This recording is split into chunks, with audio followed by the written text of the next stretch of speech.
Bienvenue du côté des entreprises, l'émission UCM du magazine Opinion. Réforme de l'impôt des sociétés, modernisation du droit du travail. Nous allons en parler dans quelques minutes avec le secrétaire général de l'UCM, Arnaud Deplat. J'aurai aussi le plaisir dans cette émission de vous parler du réseau Diane, le réseau des femmes entrepreneurs de l'UCM qui se lance dans de nouvelles activités. Mais avant cela, je vous propose de prendre de la hauteur. Nous allons parler des drones. Ces petits engins volants sont voués à un développement exceptionnel. Les utilisations professionnelles qu'on peut en faire sont pratiquement infinies. Vous allez voir.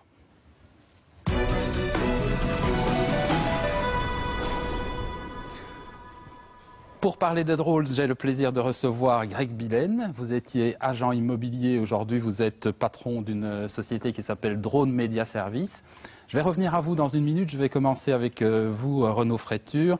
Vous, on peut dire que vous êtes un des pionniers du drone en Belgique. Oui, tout à fait. On a ouvert une école Espace Drone qui est un centre de formation pour télépilotes de drones professionnels en 2014. Et 2 ans auparavant, on est déjà en tractation avec la DGTA, donc la Direction Générale du Transport Aérien, et le ministre pour voir comment il était possible effectivement d'avoir un texte. Parce qu'il faut savoir qu'en Belgique, on attendait un arrêté royal pour pouvoir travailler. Et là, il était d'application au mois d'avril, mais avant ça, il a fallu l'écrire, il a fallu cogiter, discuter.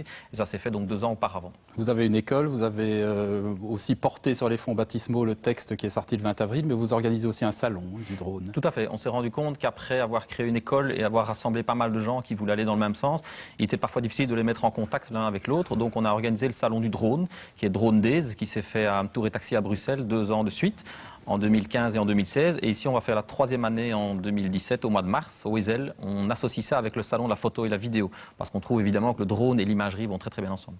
On va voir ça d'ailleurs dans quelques minutes, mais le drone, sous cette appellation générique de drone, on trouve énormément d'engins différents en réalité. Oui, tout à fait. Drone, c'est un mot effectivement générique, ça veut dire que c'est un objet volant, un aéronef, télépiloté, sans personne à bord. Donc vous avez des petits drones de 30 grammes, vous avez des drones de 20 kg, de 100 kg. Donc c'est effectivement un objet qui est télépiloté, mais il existe une variété infinie. Et dans les drones professionnels, on est encore au tout début de leur utilisation en fait. Oui, en tout cas en Belgique, l'arrêté royal arrivant un petit peu tardivement, on a mis le temps à pouvoir créer des entreprises et des sociétés qui pouvaient travailler avec le drone. Ça commence maintenant, on est vraiment dans l'essor. Par contre, d'autres pays travaillaient avant nous dans le drone puisqu'ils avaient une législation déjà applicable chez eux. Mais effectivement, il sort des nouveaux métiers tous les 2, 3, 4 mois pour l'instant parce que le drone gagne en performance, en autonomie, en moteur, en batterie, en hélice, etc. Mais aussi tout ce qui est appareillage qu'on peut utiliser avec le drone, tout ce qui est capteur se miniaturise de plus en plus. Et donc il y a de nouvelles fonctions et des nouveaux métiers qui arrivent encore très régulièrement. Oui. Alors votre activité numéro 1, c'est cette école d'apprentissage à piloter les drones professionnels. Vous avez combien d'étudiants pour le moment? De quel profil? Donc on a plus ou moins 260 élèves en cours de cursus. La majorité sont des hommes, hélas peut-être. On a 6 femmes sur 260. On a regardé un petit peu les moyennes. En général, le public va de 25 à 60 ans. Pour la moitié, plus ou moins la moitié des gens, ce sont des gens qui ont déjà un métier et qui rajoutent le drone comme outil supplémentaire, comme par exemple une agence immobilière, comme M. Billen, ou un installateur de panneaux photovoltaïques qui fait déjà de la construction et du placement de panneaux, mais ajoute le drone pour pouvoir faire de la surveillance. Mais on a aussi une petite moitié des candidats qui, eux, changent complètement de métier et veulent se lancer dans le drone, soit en freelance pour devenir caméraman ou des choses comme ça, soit déjà travailler dans une grosse entreprise. On a beaucoup parlé dans la presse de la livraison à domicile par drone. Oui, c'est du buzz médiatique. Je ne pense qu'en Belgique, bon, technologiquement, c'est possible. Effectivement, on a des drones qui peuvent prendre plusieurs kilos et peuvent travailler ou voler, en tout cas tout seuls, s'ils ont été préprogrammés à l'avance.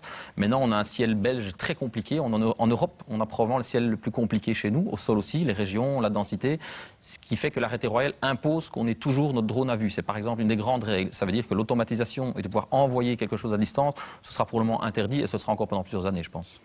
Je reviens sur la licence à laquelle vous formez les pilotes. C'est pas simple à obtenir. En fait. C'est pas simple. Il faut savoir qu'il existe 3 grandes familles. Vous avez la famille du récréatif et loisir. Donc ça, c'est plutôt pour les jeunes. C'est uniquement dans son jardin à sphère privée, machine de moins d'1 kilo et à moins de 10 mètres de haut. Ça veut dire qu'on peut voler dans son jardin, dans le jardin du voisin s'il est d'accord, mais on ne peut pas faire de business. On ne peut pas aller dans les parcs, on ne peut pas aller dans la rue.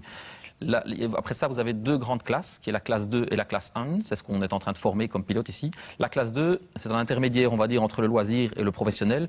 Vous devez avoir des machines de moins de 5 kg. Vous ne pouvez pas voler à plus de 45 mètres de haut. Mais vous êtes très très très limité dans les endroits où vous pouvez aller, dans l'espace aérien belge. C'est-à-dire que vous êtes interdit de voler dans les villes, les villages, près des gens, près des bâtiments, etc. etc. C'est assez difficile. La classe 1, ce qui est probablement notre core business principal, parce que c'est là que tout le monde veut aller pour pouvoir travailler le maximum, ça, ce sont des machines de 0 à 150 kg. vous pouvez aller jusqu'à 91 mètres de haut et vous avez beaucoup plus de zones qui sont accessibles. C'est vraiment le core business de l'entreprise pour le moment. Vu le poids de l'engin, on peut imaginer effectivement qu'il est justifié d'avoir des exigences élevées pour l'apprentissage. Oui, tout à fait. Il faut savoir que le taux de réussite n'est pas très élevé. À l'administration de l'aéronautique, c'est plus ou moins 55% de taux de réussite quand on va passer son examen théorique à la DGTA, donc à la Direction Générale du Transport Aérien. Le drone est vraiment pris comme une discipline aéronautique, un peu équivalent au ballon, aux planeurs, aux hélicos, etc. Donc on se rend bien compte que le drone, ce n'est pas uniquement pour voler dans son jardin, le drone peut partir dans l'espace aérien et donc partager l'espace en 3D de tout le monde. Et donc il y a pas mal de choses à respecter en réglementation aéronautique, en météo, en navigation, en instruments, en technologie, en vie privée. Donc c'est vraiment une discipline à part entière. Et le cursus est assez pointu, mais ça permet au moins de protéger le secteur en lui-même et de protéger aussi la population ou les autres disciplines qui, elles, se trouvent en l'air. On l'a dit, l'arrêté royal qui encadre les activités de drone professionnels, c'est le 20 avril. Oui. Dans 10 ans, donc on est encore vraiment au tout début, dans 10 ans, le drone, ça fera vraiment partie de notre environnement? Certainement, oui. Je crois qu'il ne faudra vraiment pas attendre 10 ans. On voit maintenant que des énormes entreprises commencent à s'intéresser au drone. La RTB, par exemple, on a formé pas mal de reporters pour la RTB, du côté caméraman et prise de vue, mais aussi des gens qui font l'analyse de pylônes pour la RTB, de faisceaux, de calcul de faisceaux entre certains pylônes. On a le réseau Electrabel et Elia, on a la police fédérale qui se met, on a formé la police, on a formé Médecins sans frontières qui font de l'analyse de catastrophes et des situations en péril.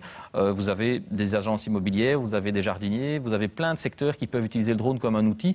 Et je pense que d'ici 2 ans, on va certainement augmenter le ratio. On est plus ou moins, on voit 700 pilotes en Belgique pour le moment en cours de cursus. Il y en a peut-être qu'une trentaine qui ont leur licence parce que c'est le début, mais on voit que ça va vraiment bien se développer, oui. Alors ça va modifier la façon de travailler dans beaucoup de métiers, mais c'est aussi un nouveau métier en soi. Oui. Le développement du drone fait qu'on va avoir besoin de professionnels du drone. Oui, tout à fait. Des pilotes, parce qu'évidemment, il faudra savoir être licencié pour être pilote de drone, mais aussi tout ce qui encadre et tout ce qui est autour de ça. C'est-à-dire qu'il commence à émerger maintenant, on le voit au salon, il y a des prestataires de services, mais vous avez des fabricants, que ce soit des fabricants de moteurs, d'hélices, de batteries, vous avez des constructeurs, des assembleurs, des gens qui vont faire les entretiens, des gens qui vont maintenant se spécialiser dans la miniaturisation des capteurs vidéo, des capteurs thermiques, de l'infrarouge, etc. Donc ça crée probablement une échelle tout autour du drone qui va être un volant financier quand même économique important, oui. Merci. Je me tourne vers vous, Greg Billen. Vous étiez agent immobilier. Aujourd'hui, vous êtes dans le drone. Qu'est-ce qui s'est passé? C'est exact. Pendant à peu près 5 ans, je me suis occupé de la gestion financière et marketing de l'agence familiale à Wavre. Et pour plusieurs biens de prestige, le fait de prendre de la hauteur, soit avec une perche ou d'autres moyens, on s'y intéressait. On a trouvé la solution drone, on a trouvé un pilote qui faisait ça et qui nous a démontré qu'on pouvait vraiment magnifier le bien et les conséquences ont été très impressionnantes. 7 à 10 fois plus de visites sur les biens qui avaient été filmés ou photographiés de la sorte.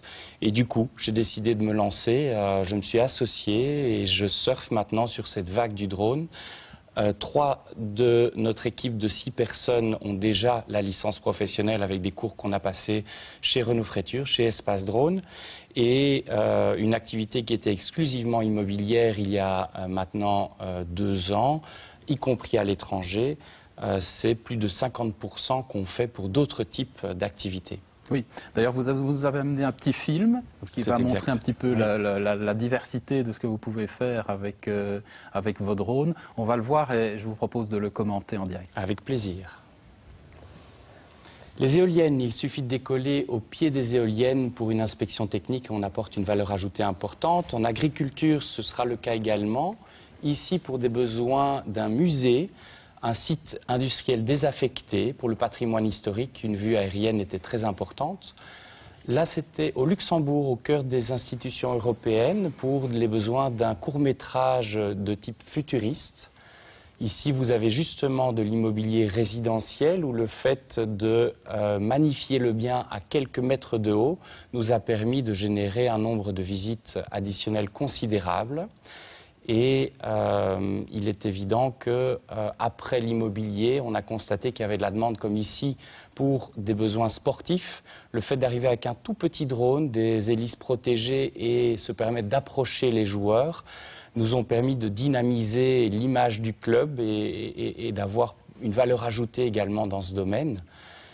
Vous avez ici un autre événement sportif où nous avons pris un peu plus de hauteur dans un cadre bucolique et où les éclaircies dominicales nous ont permis ces magnifiques images.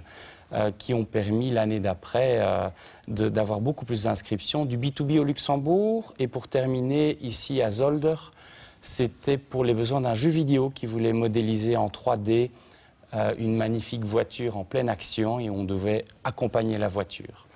Merci. Alors ici, c'est une sélection d'images particulièrement spectaculaires, mais il y a aussi des utilisations un petit peu plus en intérieur, notamment. Vous pouvez filmer... Oui. Beaucoup d'inspections techniques en intérieur avec des tout petits drones, mais bourrés de technologies qui nous ont permis d'apporter cette valeur ajoutée. Et également, dernièrement, le Salon de l'Auto. C'était un partenariat avec Espace Drone qui avait obtenu cette demande et nous avons utilisé des machines en intérieur avant la visite du public pour pouvoir magnifier ces voitures à quelques mètres de haut, mais en mouvement et en mouvement accéléré souvent. Alors on l'a dit, on a insisté, l'avenir du drone, l'histoire du drone, elle reste à écrire. On est au début d'une belle histoire. Dans votre projet professionnel, qu'est-ce que vous envisagez comme développement? Eh bien, nous avons 3 projets qui nous tiennent à cœur avec mes 2 associés, Antoine Dewaal et Michael Daris. Antoine, passionné d'images depuis tout petit, voulait accompagner les cinéastes professionnels et on a maintenant du matériel qui sera adapté à leurs besoins pour du court ou du long métrage. Un deuxième projet fort important, c'est Michael Daris, qui est constructeur du drone que vous voyez ici, mais également ceux de la police nationale.